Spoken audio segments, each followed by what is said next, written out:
L'émotion, l'indignation et la colère, c'est ce qu'ont exprimé les centaines de personnes rassemblées devant le tribunal de Nice. Les slogans et les témoignages se succèdent. Les pancartes portent le même message, rendre hommage à Liana. J'ai expliqué à ma fille pourquoi on était ici et pourquoi tous les gens ont écrit ici. Parce que c'est interdit de faire du mal aux enfants. C'est important pour moi de lui montrer que même si on ne nous entend pas, il faut parler, ouais, absolument, coûte que coûte. C'est important pour tout le monde de pouvoir participer à ça et de sensibiliser tout le monde à ça. Ils sont venus de tout le département, certains de beaucoup plus loin. Je me trouvais dans le Piémont, en Italie. Et lorsque j'ai entendu ça ce matin, je me suis dit, je ne peux pas rester ici, tranquille, alors que je suis moi-même grand-mère de 3 petits-enfants de 16, 12 et 8 ans. Pour le moment, ils n'ont jamais rien subi, mais je tremble que ça peut arriver à tout âge.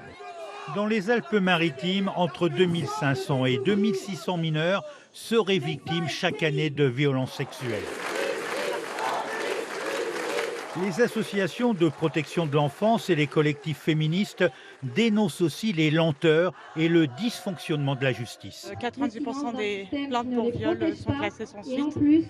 Donc non, ce n'est pas une erreur. C'est une défaillance totale de l'État et il est temps qu'ils prennent les choses en main. Recruter des policiers, recruter des gendarmes, recruter des juges et formez-les. De même, les experts psychologues qui reçoivent les enfants pour voir si ce qu'ils disent c'est la vérité ou pas, ne sont pas formés sur les violences sexuelles. Au-delà de la colère et des revendications, c'est surtout la mémoire de Liana qui était honorée.